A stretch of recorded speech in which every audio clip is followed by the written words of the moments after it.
여러분 안녕하십니까? 7월 25일 사사건건 김민하 평론가와 주요 뉴스부터 정리해드리겠습니다. 자, 안녕하세요. 안녕하세요. 네, 자, 첫 번째 주제 뭔가요? 첫 대정부 질문입니다. 네, 조금 전까지 중계방송 보셨는데요. 자, 어떤 내용 좀 오갔습니까?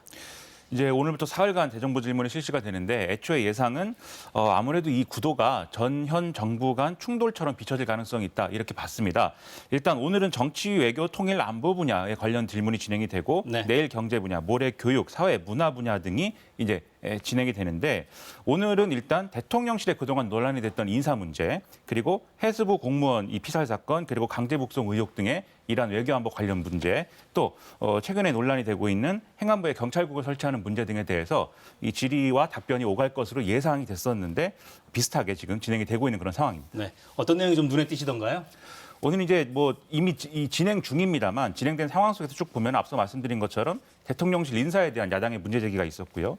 그다음에 법무부에 지금 인사검증단 설치한 거에 대해서 이게 시행령을 개정하는 것으로 가능한 거냐에 대해서 좀 공방이 오갔는데 정부는 가능하다라는 입장, 야당은 불가능한데 이것을 이제 이 편법적으로 이제 한 것이다라는 네. 이제 주장을 했습니다. 그리고 지금 경찰국 설치 문제와 관련돼서 경찰이 지금 반발하고 있는데 이것을 어떻게 해야 되느냐에 대한 어떤 문답 그리고 행안부에 경찰국을 설치할 경우에 우려가 되는 게 행안부 장관이 구체적인 이제 사건이나 이런 것들에 대해서 지휘할 수 있다라는 우려가 있는데 여기에 대한 답을 이제 이 야당이 요구를 했거든요. 행안부 장관은 지금 이제 시행령을 준비 중인 내용 그리고 이제 좀 이 구체적인 내용을 뜯어보면 그러한 것들은 불가능하게 이미 돼 있고 아주 기본적인 어떤 조직 관리에 대한 부분들만 시행령에 규정을 했다라고 답을 했습니다.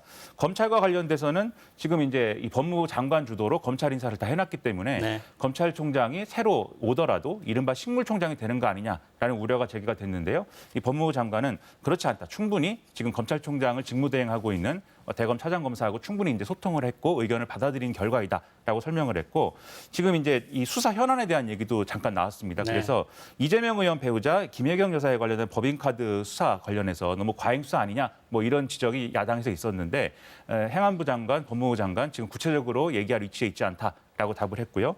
그다음에 이 김건희 여사와 관련된 도이치모터스 주가 조작 사건에 대해서는 한동훈 법무부 장관이 이거는 지난 정권부터 수사 진행 중인 사안이기 때문에 곧 결론이 날 것이다. 법과 원칙에 따른 결론이 날 것인데 뭐 충분히 수사가 되지 않았겠느냐라고 얘기를 했습니다. 네. 자, 다음 주제 살펴볼까요? 역시 행안부 내 경찰국 문제 이야기 나누는군요. 쿠데타의 준해인데요. 네. 이게 말씀하신 경찰국 신설 문제를 두고 지금 갈등이 그야말로 격화되는 양상인데 쿠데타 얘기까지 나왔습니다. 네. 자, 이상민 행안부 장관이 오늘 오전에 긴급 브리핑 열었습니다. 이 전국 서장 회의를 쿠데타, 군사 반란에 비유했습니다. 들어보시겠습니다. 경찰은 물리력과 강제력, 심지어 무기도 소지할 수 있습니다. 이러한 역할과 책임을 맡은 분들이 임의적으로, 자의적으로 한 군데 모여서 회의를 진행할 경우에는 대단히 위험합니다. 이번 조사 결과 나오겠습니다만 이번 경찰서장 모임을 주도하거나 지금 이야기가 나오고 있는 경감 이하 직급에 대한 그런 모임을 주도하는 특정 그룹이 있다는 것입니다. 그것을 저희는 굉장히 심각하게 받아들이고 있는 것입니다. 하나회가 바로 그렇게 출발을 했고 12.12와 같은 불행한 사태가 발생한 것이죠. 네, 1979년 12.12 군사 반란까지 언급했습니다. 이게 국가공무원법 위반 소지가 있다 이렇게 이야기하면서 형사처벌 가능성까지 내비쳤어요? 그렇습니다. 말씀하신 국가공무원법 위반이라는 거는 사실 이제 쿠데타와 관련된 사안은 아니고요. 이게 만약에 경찰이 모여가지고 회의를 했는데 쿠데타로 이어질 수 있는 사안이다라고 그러면 정말 심각한 문제인데 그렇다기보다는 국가공무원법에 상관의 지시에 이제 복종하도록 되어 있는 이 조항이 있습니다. 그래서 이 회의를 하지 말고 진행을 하던 이 과정에서도 해산하라 이렇게 지시를 했는데 이 지시를 이행하지 않았기 때문에 여기에다 이제 위법성을 조사를 해서 처분을 하겠다라는 건데요. 네. 일단 이 회의를 좀 하자라고 제안하고 주도한 것으로 알려져 있는 이 유상영 총경의 경우에는 이 자리에 무기를 소지하고 가거나 그러지 않았고 첫 번째로 두 번째로 이 회의 참가 관련돼서 여행 허가라든가 이런 걸 받아서 이제 회의에 참가한 것이다라고 주장을 하고 있고 애초에 이제 지금 이 관련된 어떤 징계 처분으로까지 가는 감찰이나 이런 것들은 윤익은 경찰청장 후보자 지금 이제 직무대행이죠. 이 진행이 그렇게 경찰청 이 차원에서 되고 있는데 처음에 이제 회의와 관련돼서는 이미 이제 회의를 한다는 것을 알렸고 그리고 결과에 대해서도 오늘 그러면 그 결과를 보고를 받고 어떻게 할지를 얘기를 해보자라는 반응이었는데 오늘 오찬을 당초에 하기로 했었죠. 그렇죠. 근데 갑자기 이제 인사처분이 되는 방향으로 가서 이게 경찰총장 직무대행의 뜻이 아니라 그 윗선의 뜻이 아니냐 이런 주장까지도 하고 있어서 갈등이 정말 첨예하게 이어지고 있는 상황입니다. 네, 윤익은 경찰청장 후보자 입장도 오늘 처음으로 나왔더군요.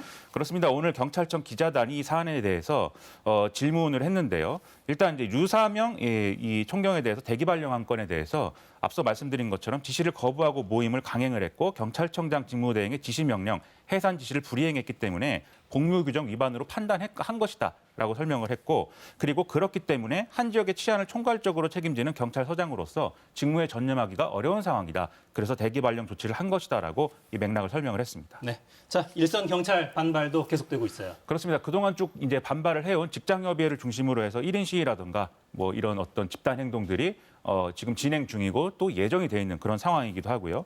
그리고 이제 이달 30일에는 경감, 경위급의 현장 팀장 회의가 또 예고가 돼 있습니다. 그리고 여기에 지구대장, 파출소장들도 참가를 한다라고 하는데 이게 어느 정도 규모로 이제 이루어지는 것인지에 따라서 여론이 또 갈릴 수가 있어서 상당히 주목이 되고 있습니다. 네, 자 여기에 대한 여야 정치권 입장은 잠시 후에 좀 자세히 짚어보도록 하고요. 자 다음 주제 살펴볼까요? 여가부 대전환입니다. 네, 자 오늘 여가부 업무 보고 있었는데 주요 내용 어떤 걸 좀 다뤘습니까? 일단 업무 보고 기본적인 이제 틀은 일단 이 지금 여가부가 추진하고 있는 사업들에 대해서 이 사안들에 대해서 구체적인 어떤 내용이나 이런 것들을 보고하는 그런 자리였을 것으로 보이는데요. 네. 이 대통령이 장관을 독대해 갖고 진행을 한 것이기 때문에 아마도 그와 연장선에서 이제 업무 관련 내용들이 언급이 됐을 걸로 보입니다. 네. 그래서 이 지금 가정의 이제 육아 부담을 좀 분담하는 돌봄 서비스를 강화하는 방안들이라든지 그리고 한부모 가정, 다문화 가정 이렇게 좀 일반적이지 않은 형태의 가족들에 대해서 어떻게 지원할 것이냐 이런 방안들을 논의했을 걸로 이제 예상이 되고 그리고 이 관련돼서 새 정부의 가족 정책이라든가 청소년 정책 이런 것들도 여가부 관장 사안이기 때문에 논의가 됐을 걸로 보이는데 이 초미의 관심사는 윤석열 대통령이 공약을 했던 여가부 폐지 문제도 오늘 다뤄지느냐 이거였거든요. 그래서 상당히 관심이 많이 집중된 측면들이 있습니다. 네, 지금 보고 계신 영상은 업무 보고 전에 내용을 설명하는 김현숙 장관의 브리핑 장면 영상으로 지금 보고 계시고요. 자, 대선 공약 방금도 언급하셨는데 오늘 세부 내용이 다뤄지지는 않을 가능성이 높다는 거죠? 그렇습니다. 지금 여가부가 밝힌 내용이나 이런 것들을 종합을 해보면 업무 보고는 국정 과제 중심으로 이제 진행이 되기 때문에 여가부 폐지라든가 이런 것들은 뭐 이 다른 어떤 정부와의 어떤 업무 분장이나 이런 것들을 같이 전문가들이 모여서 어떻게 하면 효율적으로 이루어질 것인지를 같이 판단해야 되는 문제이기 때문에 오늘 업무 보고에는 내용이 들어가 있지 않다라고 설명을 하고 있는 그런 상황이다라는 겁니다. 네. 자, 마지막 주제 살펴보죠. BA 2.75 네 번째 확인입니다. 네. 자, 코로나 바이러스 상황이에요. 그렇습니다. 이 이른바 켄타우로스라고 이제 이름이 붙여져 있는 BA 2.75 변이가 네 번째 감염이 확인이 됐고 오늘부터 코로나19 방역 조치가 더 강화된다는 소식까지 나와 있습니다. 네. 강화된 방역 조치 내용 저희 그래픽 준비해놨는데요. 좀 보면서 이야기 나누겠습니다. 일단 이제 방역 조치는 원래 이제 해외 입국 시에는 PCR 검사를 의무적으로 받게 돼 있었는데 지난 6월에 이게 입국한 이후 3일 이내에 이제 PCR 검사를 받는 것으로 기준을 완화를 했었거든요. 네. 근데 이것을 입국 시 첫날 PCR 검사를 받는 걸로 다시 이제 규제를 강화를 했습니다. 입국 당일에 받는 걸로. 그렇습니다. 네. 그래서 당일 검사가 어려우면은 다음날 자정까지는 PCR 검사 받아야 되고 네. 음성 확인 때까지는 자택에 대기해야 된다라는 거고요. 그리고 전국의 요양병원 또 요양시설 등에 대해서 이 비접촉 면회만 가능하도록 하고 외출, 외박 또 외래 진료나 이런 것들이 이렇게 좀 필요한 경우가 아니면 허용하지 않는 것으로 방침을 바꿨다라는 겁니다. 네. 자, 신규 확진자 계속 늘어납니다. 저희 그래픽 마저 보죠. 그렇습니다. 0시 기준 신규 확진자는 35,883명인데 이게 월요일 기준으로 지난 4월 18일 이후에 14주 만에 가장 많은 확진자 숫자가 나온 이제 거고요. 지난주 월요일하고 비교했을 때는 약 1.4배가 늘어났기 때문에 계속해서 이제 증가세다라고 볼 수가 있겠습니다. 신규 사망자 17명이었고 위중증 환자 수는 144명이었는데 이것도 이제 위중증 환자의 경우에도 늘어나고 있는 상황이고 따라서 병상 가동률도 같이 늘어나고 있는 그런 상황이거든요. 그렇기 때문에 이 부분과 관련돼서 방역 당국이 병상 확보나 이런 것들에 더 힘을 써야 되겠다라는 것을 보여줄 수 있는 이런 수치가 계속해서 확인이 되고 있습니다. 여기에 대해서 이제 걱정스러운 게 앞서도 말씀드린 오미크론의 하위 변이인 BA 2.75 일명 켄타우로스 변이가 계속 확인이 되고 있다라는 건데 특히 이번에 이제 확인된 사례는 이전에 선행 확진자로부터 이제 감염이 된 그러한 사례로 지금 파악이 밀접 되거든요. 접촉자였다면서요? 그렇습니다. 네. 그렇다고 하면 이미 지역 사회에서 지금 이제 2.75 변이도 확산되고 있는 것으로 볼 수가 있기 때문에 이와 관련된 대책이나 이런 것들이 또 추가적으로 필요한 상황입니다. 네. 확인된 건 이제 네 번째입니다만 이미 지역 사회에 광범위하게 전파됐을 가능성은 배제할 수가 없습니다. 자, 이번 주에 휴가 즐기시는 분들 많던데요. 방역에 유의하시면서 안전하게 보내시길 바랍니다. 자, 김민하 평론가는 여기서 보내드리겠습니다. 수고하셨습니다. 고맙습니다.